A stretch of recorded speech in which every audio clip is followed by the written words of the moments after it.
Dumako naman tayo sa usapang fashion. Nakakwentuhan ng ating kaibigan na si Carla Paderna, ang isang fashion blogger na may pen name na The Traveling Boots. Panuorin natin yan sa One Life. Good morning, boss! Gusto niyo ba matuto ng kakaibang angat na fashion style this morning? Well, get ready, boys, dahil may nakilala kong fashion blogger at tuturuan niya tayo kung paano maging fashionable this morning. What do you love most about fashion? Actually, I love everything about fashion kasi fashion defines a person. I believe in the saying na what you wear defines who you are. So, I think that's the best representation of your personality. I believe that my personal style is street style meets grunge, and sometimes I tend to try on different trends like the color blocking, the Aztec prints. So, kwentuhan mo naman kami about yourself bilang isang fashion blogger. Actually, I started out as a reader. I was just reading fashion blogs. Then, when my friends noticed how I dress up, they asked me if I can make a lookbook account. I had another option, which is the blog. After taking photos of my outfits, I decided to post it on my Tumblr. Before, my Tumblr was just a personal account wherein I blog about my personal rants and parang my everyday life. After, when I discovered fashion blogging or personal style blogging, may transition na nangyari. Tuloy-tuloy na siya na naging blog na talaga siya na legit. Nag-start kasi ako mag-travel ng tuloy-tuloy noong 2011 and parang naging sobrang fan ng mga Dr. Martens. So, I got my first pair in Hong Kong. Actually, dalawa agad yung binili ko noon.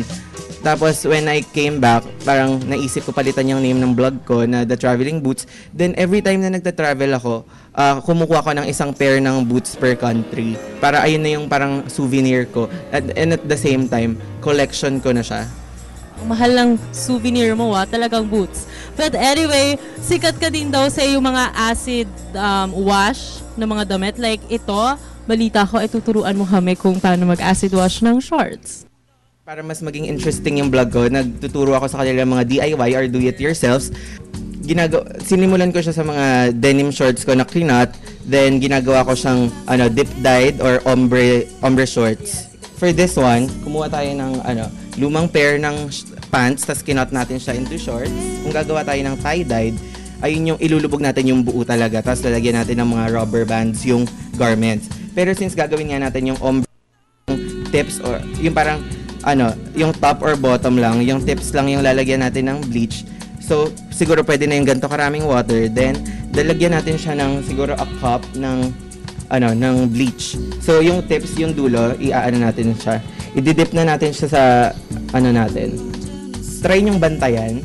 Kasi ako, may ginawa ako. Parang meron akong shorts na nakalimutan ko siyang bleach ko pala siya. As in, pag uwi ko ng bahay, chinek ko, o di okay. Pag tingin ko, okay siya. Pero nung hinawakan ko siya, napunit na siya. Pag masyado siyang matagal, yung effect is mas mawa-white, mas masisira yung maong.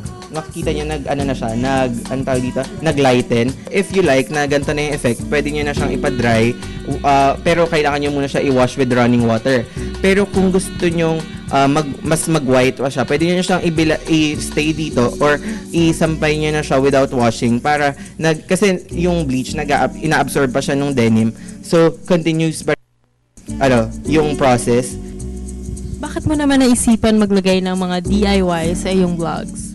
Siguro kasi bilang isang communication arts graduate, since a blog is a medium ng communication with the DIY, siguro doon lumalabas yung education and information plus yung persuasion kasi since nakikita nga nila DIY mura lang siya since mga gamit lang sa bahay yung gagamitin natin for the projects, na-entice sila gawin yung mga projects. Simple lang din kasi siya, kaya natutuwa din yung mga readers. Ano bang bagay i-partner na top or jewelries or accessories sa mga ganung pants? Kasi for me, summer is all about prints and colors. Since sobrang init nga, kaya ina-advise ko talaga na mag-shorts tayo. Depende kasi yan sa pupuntahan mo. You can go on plain on plain, prints on plain, different colors, tapos different textures din. So you can play with everything kasi fashion is fun naman. Fashion is for your is for self-expression eh.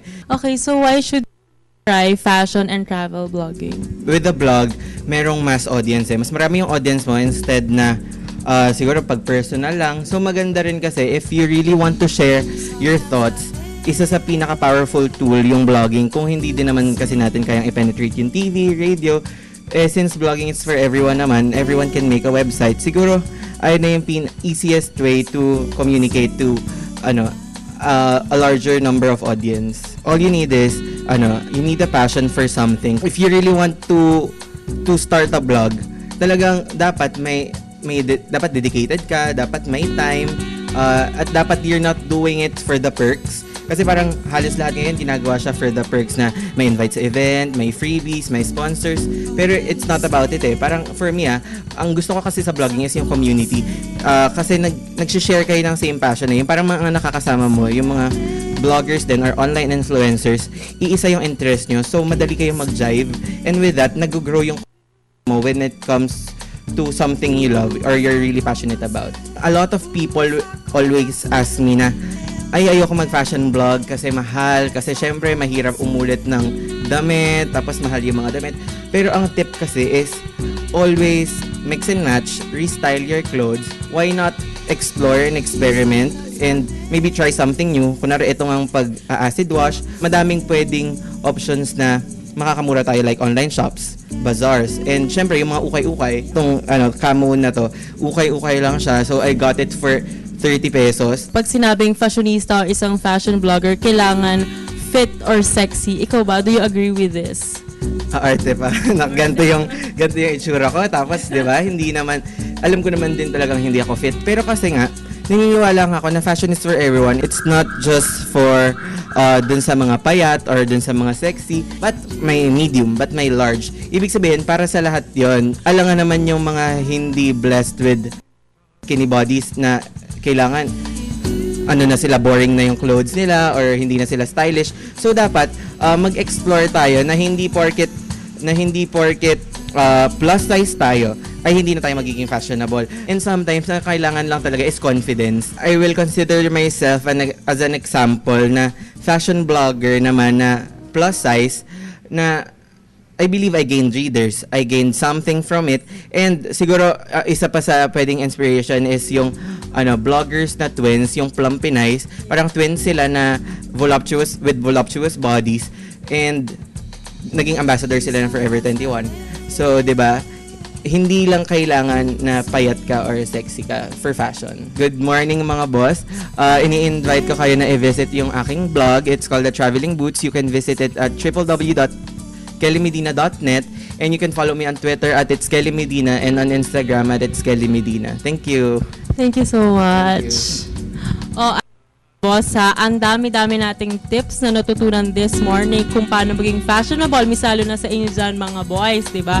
At may mga natutunan pa tayong DIY at ito pa, hindi hindrance o hindi hadlang ang pagiging hindi fit or pagiging medyo voluptuous or medyo mataba, di ba?